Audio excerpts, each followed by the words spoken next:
మీ business ఏదైనా మీ ఊర్లో promotion చేయాలంటే అది సుమన్ టీవీతోనే సాధ్యం. ఇప్పుడే సంప్రదించండి.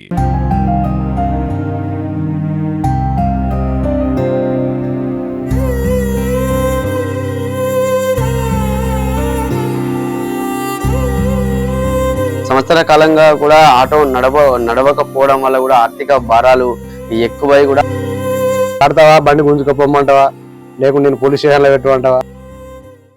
నమస్తే, welcome to Suman TV. Auto నడవక ఆర్థిక భారాన్ని మోయలేక ఆటో ఫైనాన్స్ ను కట్టలేక అవమానం కొద్ది ఒక ఆటో డ్రైవర్ ఆత్మహత్య చేసుకున్న సంఘటన సిద్దిపేట జిల్లాలోని హుస్నాబాద్ మండలం పుట్లపల్లి గ్రామంలో చోటు చేసుకుంది. అసలు ఆ ఆటో డ్రైవర్ ఆత్మహత్య గల కారణాలేంటి, ఎందుకు ఆత్మహత్య చేసుకున్నాడనేది మనం తెలుసుకునే ప్రయత్నం అయితే చేద్దాం.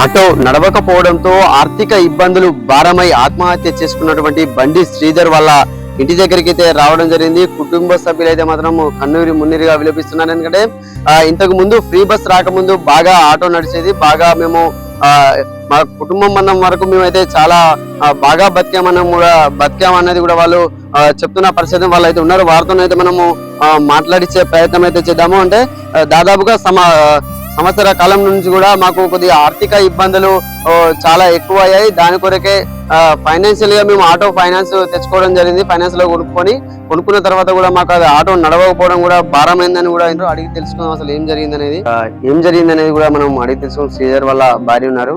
అక్కడ చెప్పండి, అసలు ఏం జరిగింది, శ్రీధర్ ఆత్మహత్య చేసుకోవడానికి గల కారణం ఏంటి? ఫైనాన్షియల్ గా ఈ బండి కూడా కిస్తీలు వెళ్ళట్లేదు, దాని మీద ఫైనాన్స్ ఉంది 1 lakh, అట్లా వెళ్ళట్లేదని చాలా ప్రెజర్ పడ్డాడు. దాని వల్లనే ఇట్లా అని చెప్పిండు నాకు కూడా ఇంతవరకు. కానీ అట్లా అడ్జస్ట్ చేసినాం కానీ ఇప్పుడు ఇక బండి కూడా సరిగా నడవట్లేదు అని ఫ్రీ బస్ చేయబట్టి ఇట్లా వేసుకుంటాను కూడా నాకు కూడా ఇంతవరకు చెప్పలేదు. సడన్ గా ఇట్లా జరిగిపోయింది.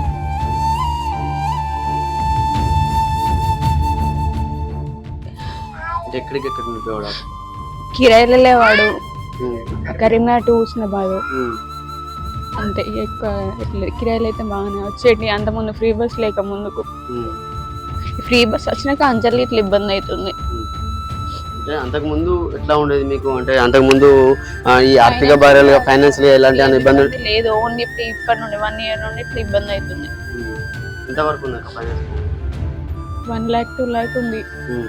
దానివల్ల బాగా ప్రెజర్ తీసుకుంటున్నాడు. అట్లా దాని వల్లనే ఇట్లా వేసుకున్నాడు.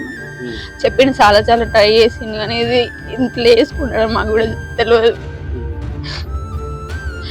బండి ఫైనాన్స్ వాళ్ళు తీసుకెళ్ళారు. బండి కూడా దాని ఏది కిస్తులేమో ఉండే, అవి కూడా కట్టలేక దీని వల్ల వేసుకున్నాడు. అంటే ఆటోను కూడా ఫైనాన్స్ వాళ్ళు గుంజుకపోయారా? తీసుకెళ్ళారు వాళ్ళు. వాళ్ళ దగ్గరనే ఉంది బండి. ఆయన గ్రహించుకోలేదు. ఇవరకు ఎప్పుడు ఇట్లా జరగలేదు. ఫస్ట్ టైం ఇట్లా జరిగేసరికి ఆయనకి ఇక ఏమనిపించిందేమో అట్లా వేసుకున్నాడు. ఎంతమంది అక్క పిల్లలు? ఎంతమంది? ఒకడే బాబు. చూడొచ్చిందంటే ఆత్మహత్య చేసుకున్నానని కూడా వాళ్ళ భార్య చెప్తున్న పరిస్థితి ఉంది. చాలా దీనమైన పరిస్థితి. వీళ్ళ ఇల్లు చూసినా కూడా చాలా చూసుకోవచ్చు మనము. చాలా దీనమైనటువంటి పరిస్థితి వీళ్ళది. ఎందుకంటే చిన్న బాబు కూడా, ఒక 1 year బాబు కూడా ఉన్నాడు. కానీ అసలు ఇలా చేసుకోకుంటే బాగుండు అనే ఆలోచన కూడా ఉంటాయి. అసలు కొద్దిగా ఆలోచిస్తే మాత్రము బాగుండేది. చాలా దీనమైనటువంటి పరిస్థితి. ఏంటంటే ఆర్థికంగా కూడా మాకు ఎలాంటి వెసులుబాటు లేవు, మాకు ఎలాంటి అది కూడా లేదని కూడా వాళ్ళు చెబుతున్న పరిస్థితి ఉంది. అంటే అసలు ఎట్లా జరిగింది మీకు? మీ అల్లుడు అన్నారు కదా, ఏం జరిగింది అసలు? ఇదే బాధ గురించి, అవే ఆటో ఫైనాన్స్ గురించి. ఆటో నడవక అంత ఫ్రీ బస్సు లేక ముందుకు అప్పుడు మంచిగా నడిచింది. కిరాయిలు వెళ్ళినాయి, ఏ ఇబ్బందులు లేవు. ఇంట్లో అన్ని ఖర్చులు వెళ్ళినాయి. ఏ దేనికి గాని, ఉప్పు గాని, పప్పు గాని, సామాన్లకు గాని, ఆరోగ్యం, ప్లాన్ పెట్టుడు, ఇవన్నీ మంచిగా వెళ్ళినాయి. ఏమంటే ఫ్రీ బస్ ఫోర్స్ చేసిరు బాగా. నువ్వు కడతావా, బండి గుంజుకపోమంటావా, లేకుంటే నేను పోలీస్ స్టేషన్లో పెట్టమంటావా, అది అని బాగా ఫోర్స్ చేసినాడు. ఫోర్స్ చేసిన దానికి బతిలాడిండు. బతిలాడితే ఒకసారి ఇడిచిపెట్టారు, 2 సార్లు ఇడిచిపెట్టారు, 3వసారి బండి పట్టుకపోయారు. అత్తి పైసలు కడతావా, లేకుంటే పోలీస్ స్టేషన్లో పెట్టమంటావా అని బెదిరించారు. 2-3 సార్లు బెదిరించి అదే వారికి ప్రెషర్ అయింది బాగా. ఇక చిల్లర ఆడి బాకీలున్నాయి, అట్లా ఇంట్లోకి తెచ్చుకున్నాయి. ఈ ఆటో నడవక ముందుకు బయట తెచ్చుకున్నాడు అన్నట్టు. నీ ఆసుంటోళ్ళ దగ్గర జర వాళ్ళకి 30,000 వాళ్ళ 50,000 ఇట్లా తెచ్చుకొని ఏదో ఇంట్లో పొట్ట కడుపుకున్నాడు అటు ఇటు. ఇక ఇప్పుడు పొట్ట కడితేనే ఇబ్బంది బాగా అయింది. 6 ఏళ్ళతో ఫోర్స్ అయింది కదా, ఫోర్స్ దాని అది అయిపోయింది. ఎంతవరకు ఉంటాయి మామూలుగా అప్పులు? ఎంతవరకు ఉంటాయి? దగ్గర 7-8 దాకా ఉంటాయి. అంటే ఈ వరకు అంటే ఆటో నడిచినప్పుడు బాగా ఆటో నడిచినప్పుడు లేదు, ఏ ప్రాబ్లం లేదు, ఇంత రిస్క్ లేదు, ఏది లేదు, మంచిగా వెళ్ళింది. అప్పుడు ఇంట్లో ఖర్చులు కానీ, వాళ్ళ బాపుని చూసుకుని కానీ, అమ్మని చూసుకుని కానీ, భార్యను చూసుకుని కానీ, ఏది కానీ, వాళ్ళ అక్కలు వచ్చినా ఏదైనా పండుగలు చేసినా ఏదైనా మంచిగా చూసుకునేది. ఏ ఖర్చు అయినా ఏ బాధ లేదు. అప్పుడు ఎటు పోయినా రోజు 1500 అన్ని డీజిల్ ఖర్చు అవి కానీ పోగా, బండి రిపేర్ కానీ ఏది పోగా రోజు 1500, 1000, 1200 ఇట్లా దొరికింది. ఇప్పుడు ఆటో అంటే ఇప్పుడు అప్పుడు ఉన్న పరిస్థితి అట్లా అంటే ఇప్పుడు ఎంత దొరికేది మామూలుగా? ఇప్పుడు ఫ్రీ బస్ ఓన్లీ డీజిల్ మందం దొరుకుతుంది. అందులో బండి రిపేర్ వచ్చింది ఆ మధ్యలో, ఆ కైనల్సర్ ఎడ్డు అవి పోయినాయి. ఇక అవి చేయించిండు మళ్ళీ ఒకసారి 10,000 పెట్టి. ఇక వీటితోని బాగా ఫోర్స్ అయిపోయి ఒకసారి టైర్లు వలిగినాయి.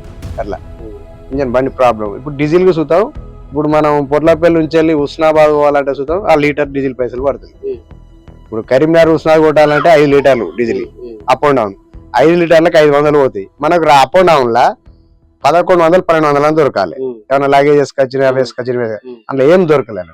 అట్లా ఇక నాకు బండి నడుపుడద్దు, బతుకుడద్దు. ఇక నేను ఉండి చూద్దాం ఏం ఎక్కరాను. ఇక నా ఉన్న పిల్లలు ఉన్న కొడుకు ఒకడే, ఎట్లా అవుతారో ఏం బతుకుతారో ఏం ఆలోచించలే. వచ్చిండు కథ, ఇంట్లో ఇవ్వలేరు, వాళ్ళ అమ్మ లేదు, వాళ్ళ డాడీ ఆయన కళ్ళు కనబడాయి. ఆయన ఆడ కూకున్నాడు, తలపీసుకున్నాడు. వాళ్ళ భార్య బయటికి వెళ్ళింది. బయటికి వెళ్ళాక ఎవరు చూసిండు, ఇంట్లోకి వచ్చిండు, ఉరికిండు, అలా గొల్లెం పెట్టుకొని ఆయన దగ్గర పెట్టుకున్నాడు. వచ్చి వాళ్ళ భార్య మొత్తుకుంటే ఏమున్నది, ఆడ మొత్తుకుంటే ఆయన తెచ్చిన తలుపు ఉందని తీసిరు బయటికి. ఆయన తీసుకొని పోస్ట్ మార్టం తీసుకొచ్చి నిన్న చూడొచ్చు. అంటే శ్రీధర్ అంటే ఇంట్లో ఎవరి లేని సమయంలో చూసి అంటే ఆర్థిక భారాలు ఇక నేను మోయలేని అనే స్థితికి రావడానికి శ్రీధర్ వాళ్ళ నాన్నకు కూడా అంటే 2 కళ్ళు కూడా కనబడడం అని కూడా వీళ్ళు చెప్తున్నారు. చాలా దారుణమైనటువంటి పరిస్థితి. అంటే ఇదే రూమ్ లో ఇక్కడ శ్రీధర్ అయితే ఇదే ఈ కుర్చీ దీన్ని కూడా యూజ్ చేసినట్టున్నారు.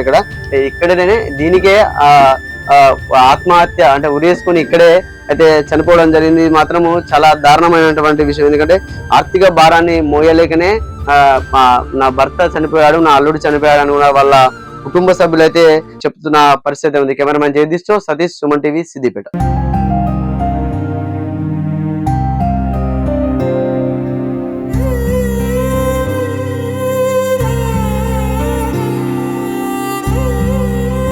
సంవత్సర కాలంగా కూడా ఆటో నడవకపోవడం వల్ల కూడా ఆర్థిక భారాలు ఎక్కువై కూడా ఆడతావా, బండి గుంజుకపోమంటావా, లేకుంటే నేను పోలీస్ స్టేషన్ లో పెట్టమంటావా,